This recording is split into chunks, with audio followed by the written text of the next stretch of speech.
warahmatullahi wabarakatuh. Saya Tiasul Hanifah Konita dengan NIM 25130400007 akan memaparkan materi tentang masalah-masalah di lembaga pendidikan sekolah dasar. Sekolah adalah fondasi utama bagi tumbuh kembang anak, baik secara kognitif maupun karakter. Namun, perjalanannya tidak selalu mulus. Di video kali ini, saya akan membahas 3 masalah paling utama yang sering terjadi di pendidikan sekolah dasar. Yang pertama ada masalah sarana-prasarana, yang kedua, masalah yang dihadapi oleh siswa, lalu yang ketiga, kita akan membahas tentang solusi atau bagaimana cara untuk menanggulangi semua masalah yang terjadi di pendidikan sekolah dasar. Pertama, kita masuk ke masalah sarana-prasarana. Banyak sekolah dasar, terutama di daerah yang terpencil atau terpelosok, masih berjuang dengan kondisi fisik bangunan yang sangat kurang layak.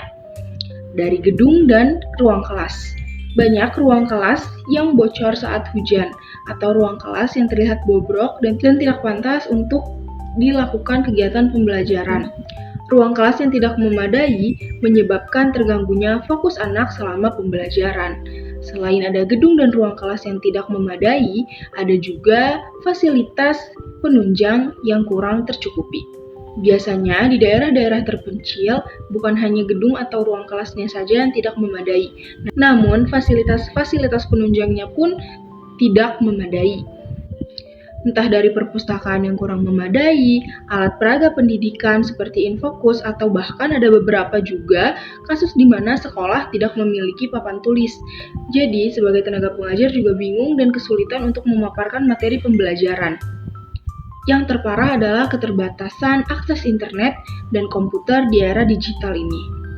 Tanpa fasilitas yang mumpuni, potensi yang dimiliki para siswa atau anak akan terasa sulit untuk diasah dan dikembangkan secara maksimal karena keterbatasan media belajar dan alat peraga pendidikan. Poin yang kedua, selanjutnya kita akan membahas tentang masalah-masalah yang sering dialami oleh para siswa. Di sini sudah saya kelompokkan menjadi 3 poin, yaitu kesulitan belajar, kesulitan disiplin dan etika, serta kondisi ekonomi dan sosial. Kesulitan belajar di sini bisa dilihat dalam beberapa perbedaan kognitif dari siswa tersebut. Tidak semua siswa atau individu bisa langsung memahami pembelajaran yang diberikan oleh guru di saat itu juga. Ada beberapa juga yang memiliki kesulitan disiplin dan etika, di mana perubahan sikap dari anak-anak yang semulanya anak-anak TK, mereka masih bermain, masih sibuk bermain, masih ingin mengikuti kelas dengan sesuka hati mereka. Namun ketika di sekolah dasar, guru juga sudah harus membentuk karakter siswa yang baik, maka ada beberapa siswa yang mengalami kesulitan dalam perubahan etika atau disiplin moral. Lalu faktor terakhir ada faktor ekonomi dan sosial. Ini merupakan salah satu faktor terbesar yang menjadi masalah paling besar pada anak sekolah dasar atau pada anak-anak sekolah. Terkadang karena kondisi ekonomi yang tidak memadai atau tidak mencukupi membuat anak-anak tidak lanjut sekolah atau bahkan tidak menganyam bangku pendidikan. Tidak jarang juga anak-anak atau siswa di sekolah dasar yang bersekolah di tempat terpencil atau di tempat terpelosok yang jarang dilihat oleh pemerintah atau orang-orang sekitar, kesulitan untuk membeli media pembelajaran atau seragam atau hal-hal penunjang pembelajaran anak tersebut. Lalu solusinya bagaimana? Nah, kita lanjut membahas solusi yang harus dilakukan. Yang pertama ada optimalisasi anggaran. Optimalisasi anggaran ini dilakukan oleh guru dan pemerintah, di mana dana BOS atau dana penyelenggara untuk sekolah dialokasikan dengan baik dan digunakan untuk memperbaiki atau membeli sarana-prasarana pun alat peraga pengajar untuk kegiatan belajar mengajar di kelas, agar nantinya pembelajaran dan kegiatan belajar mengajar bisa tercipta dengan inklusif dan bisa terlaksana dengan sangat baik.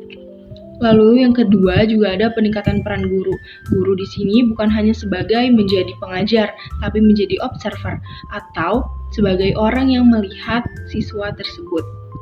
sebagai orang pertama yang peka terhadap keadaan siswa atau murid yang diajarnya. Karena mau bagaimanapun juga ketika di sekolah, siswa akan lebih banyak menghabiskan waktu bersama sang guru. Jadi, guru juga harus peka dengan apa yang terjadi sama muridnya. Guru ditantang untuk menjadi pengajar dan observer di kelas, bukan hanya memberikan pembelajaran, namun juga memperhatikan gerak-gerik atau tingkah laku dan perkembangan siswa tersebut. Lalu yang terakhir adalah kolaborasi dengan orang tua.